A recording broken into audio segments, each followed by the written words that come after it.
Ser podcast. Las 7 de hoy por hoy. Ser podcast.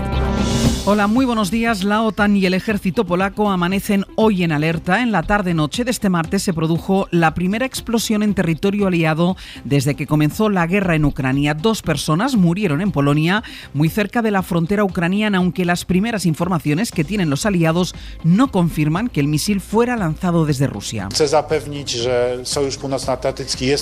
Según el presidente polaco, todavía se desconoce quién ha disparado el misil o si estamos ante un error de cálculo o de un ataque intencionado, aunque la declaración más relevante la ha pronunciado el presidente de Estados Unidos, que dice que por lo que se conoce a esta hora parece improbable, por la trayectoria del proyectil, que este saliese de Rusia.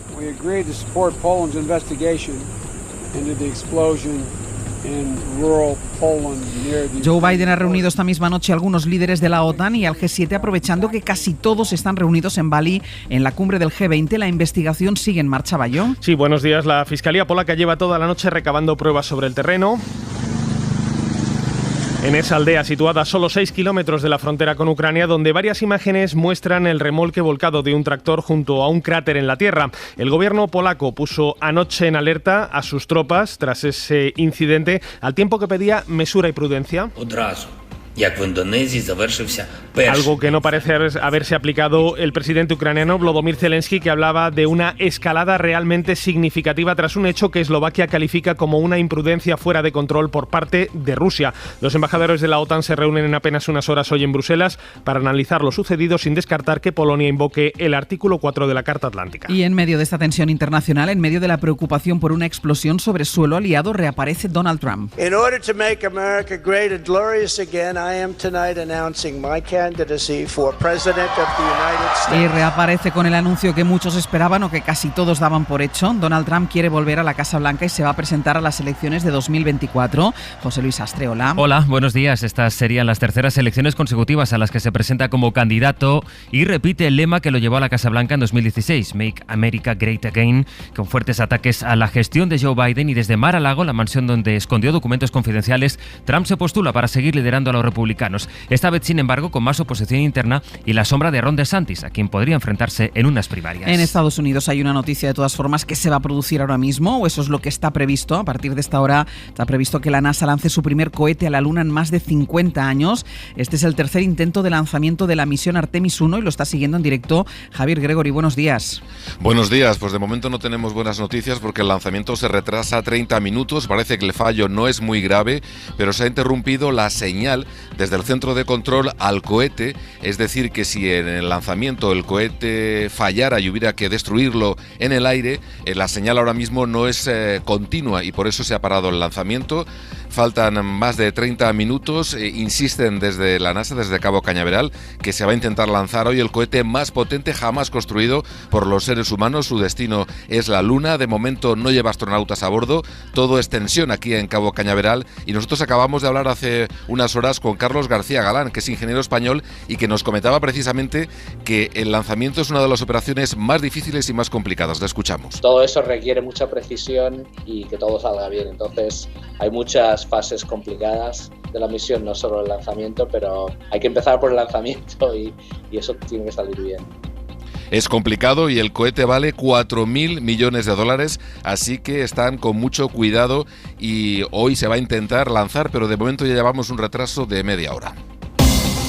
En España la polémica gira hoy en torno a la ley del solo sí es sí. Poco más de un mes después de entrar en vigor ya se han conocido 3 casos en los que se les rebaja la pena de cárcel a condenados por delitos sexuales. Y ante esos casos la parte socialista del gobierno abre la puerta a que se revise otra vez la norma, asumiendo pues que deben hacerse correcciones. Lo hacía la número 2 del PSOE, María Jesús Montero. Creo que se requiere estudiar esta cuestión, estudiar las sentencias con detenimiento y estudiar el texto legal, porque evidentemente no era el objetivo de la ley el que se pudieran rebajar las penas con motivo, en este caso, de abuso a menores, todo lo contrario. Pero para el Ministerio de Igualdad de Unidas Podemos, esta es una ley magnífica. El problema está, dicen, en los jueces que la interpretan mal. Decía eso al menos Victoria Rosell, que es la delegada del Gobierno contra la violencia de género. El problema no es la ley, siempre hay un margen de aplicación de la ley. El Poder Judicial tiene que hacer su trabajo también formándose y aplicando la ley completa tal como es, no de una manera tan reaccionaria y sorprendente. La realidad es que se están produciendo las revisiones de sentencias que la ministra de Igualdad negó que fueran a producirse. La Fiscalía General del Estado ya está trabajando en una instrucción para que los fiscales puedan dar una respuesta común en los casos que se presenten a partir de ahora. En el Ministerio de Justicia piden tiempo para conocer los criterios de interpretación que están siguiendo los tribunales. Pedro Jiménez. El Ministerio de Justicia estudia ya los casos de rebajas de pena por la aplicación de la ley del solo sí es sí que hemos conocido este martes, aunque apela a la prudencia. El departamento que dirige Pilar Llop se parapeta en esta fase de estudio para no pronunciarse sobre los agujeros negros de la ley de Irene Montero ni sobre los posibles efectos que pueda tener en la revisión de condenas ya firmes, a la espera de ver los siguientes pasos que dan jueces y fiscales. De momento, los jueces han rebajado ya la pena a 3 violadores y la Fiscalía General del Estado ultima una circular para unificar criterios porque en uno de esos 3 casos el Ministerio Público no se opuso a la rebaja. El otro debate espinoso para el Gobierno es la reforma del delito de malversación, como pide Esquerra, y que el Ejecutivo se plantea respaldar. ¿Cataluña y España están mejor en 2017 o ahora? Van a repetir 1000 veces que esto es para mejorar la convivencia, cuando todos sabemos que es solo para mejorar la permanencia del que vive en la Moncloa. ¿Quiere usted volver atrás? ¿Quiere usted volver a 2017? ¿El Partido Socialista se compromete a no aceptar enmiendas que abaraten el delito de malversación? ¿Sí o no? Elías Bendodo y Javier Maroto del PP se quedaron con la duda porque los ministros Bolaños y Nadia Calviño no dieron en el Senado pistas sobre esa posible reforma.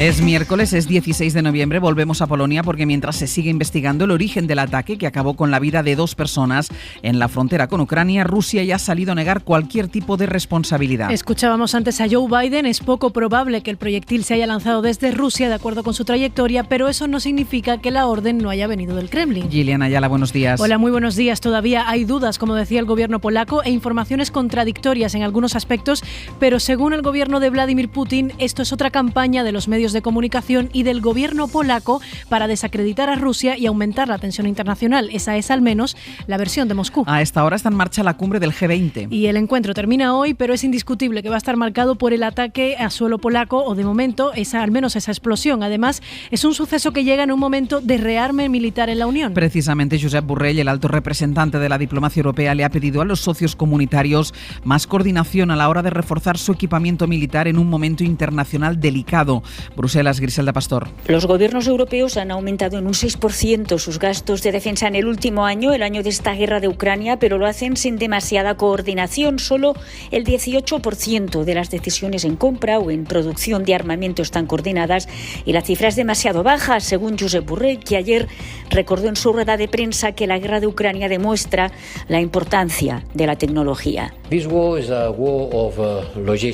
Esta guerra es una guerra de logística en la que los recambios, la artillería, las defensas antiaéreas, los tanques tienen un papel clave, dijo.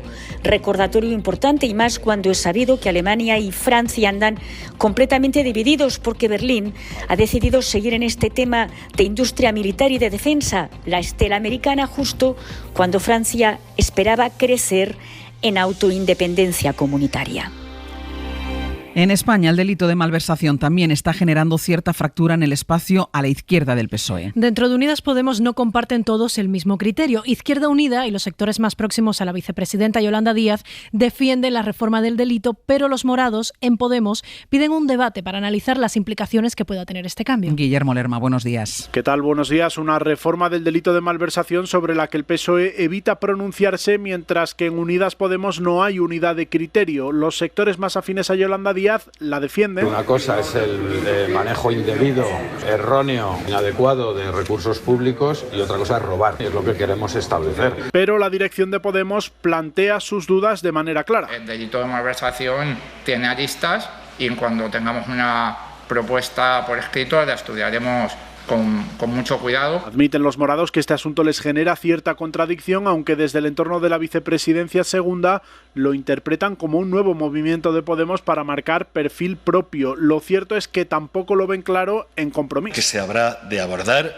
con mucha cautela para que no se acaben beneficiando presuntos defraudadores de dinero público. No quieren los grupos que la reforma se interprete como una manera de relativizar el mal uso del dinero público. Por cierto, cuento que la Audiencia Provincial de Sevilla le ha dado 10 días al expresidente de Andalucía, condenado por malversación, José Antonio Griñán, para que entre en prisión por el caso de los ERE. El tribunal rechaza la suspensión de la pena de cárcel para 8 de los 9 altos cargos que le habían solicitado a la espera de la resolución de un posible indulto. El escrito rechaza también el argumento de las defensas sobre el largo tiempo transcurrido desde la fecha de los hechos que se juzgaron y otras cuestiones personales o de enfermedad. Así que tanto el expresidente Griñán como los otros 8 exconsejeros de la Junta de Andalucía tienen a día de hoy ya solo 9 días para entrar en prisión. Y de nuevo en el exterior, Francia prevé expulsar a 44 de los más de 200 migrantes que llegaron la semana pasada a bordo del Ocean Viking, un barco de rescate de la ONG SOS Mediterráneo. Según las autoridades francesas, esos migrantes no tienen derecho a recibir protección en suelo europeo. Desde Francia informa para la SER Vicens Batalla. Buenos días. Buenos días. Los 44 inmigrantes que serán expulsados de Francia son los que el Ministerio del Interior ya ha decidido que no pueden optar al asilo político, según declaró su titular, Gerald Darmanin. Se les devolverá a sus países de origen cuando su estado de salud lo permita.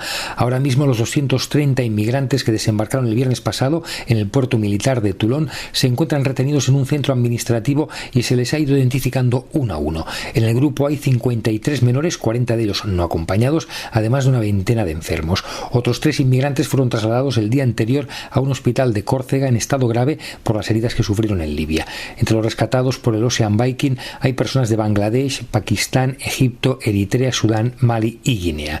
Este es de hecho el primer desembarco en Francia desde la crisis migratoria en el Mediterráneo, y el gobierno se enfrenta a una oposición muy hostil no solo de la extrema derecha de Marine Le Pen, sino también de la derecha parlamentaria, por lo que consideran es un efecto llamada. Por ello el ministro Darmanin se muestra muy expeditivo en el asunto y acusa al gobierno de Italia de irresponsable por no haber acogido el barco en sus aguas según las reglas europeas, hasta el punto de que Francia ha anunciado que no se hará cargo de ningún inmigrante de los que han llegado en su caso a las costas italianas como estaba previsto.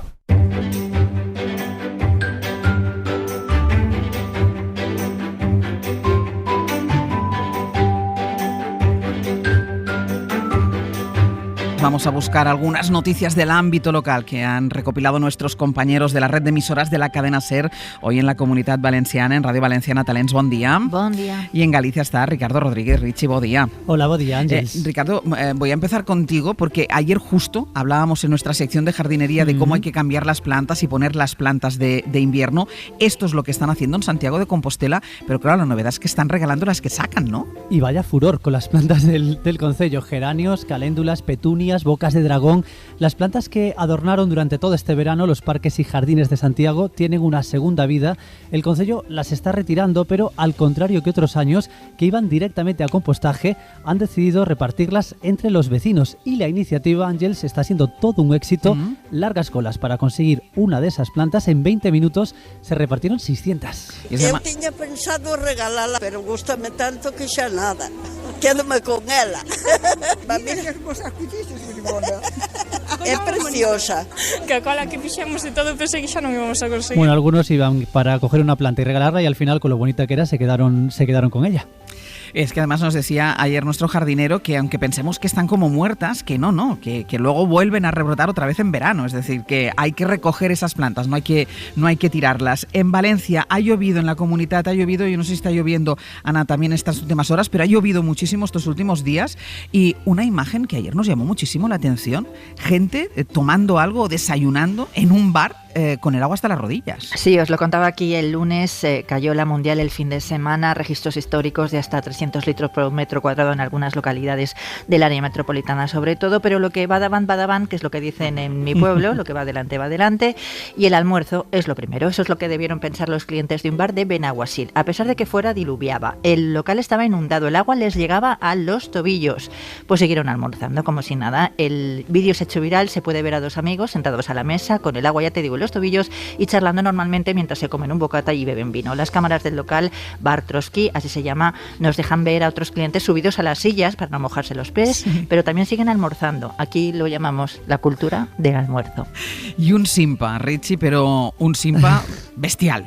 Bestial, de 8.000 euros. Ha ocurrido en Viveiro, en Lugo. Un hombre contrató el banquete de boda para su hermano Abonó una fianza de 1.500 euros en 3 pagos, hasta ahí todo normal. Se celebró la boda, 200 invitados y no faltó de nada. En esa fiesta se consumieron, mira, lo tengo anotado, 336 botellas de vino tinto y blanco, 96 de Johnny rojo, 24 de champán, 200 filetes de merluza, otras tantas raciones de chuleta, pero a la hora de pagar el hombre dio largas a los propietarios, nunca regresó al local.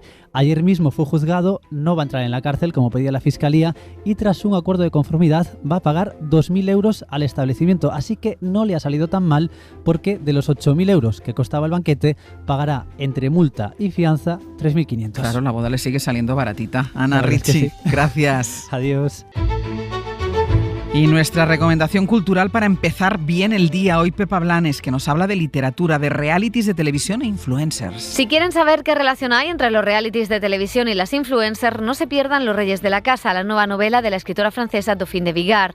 Periodista, escritora, ha escrito y mucho sobre su propia vida, la enfermedad mental de su madre en Nadie quiere la noche o su anorexia en Días sin hambre. Polanski adaptó basada en hechos reales y la escritora empezó a coger más popularidad y a vender sus libros que retratan la condición humana y los males de esta sociedad. Explica a la francesa que en su nueva novela muestra a una niña desaparecida. Es la hija de una influencer, niña explotada en las redes sociales para beneficio de su madre, una ex participante de un Gran Hermano francés.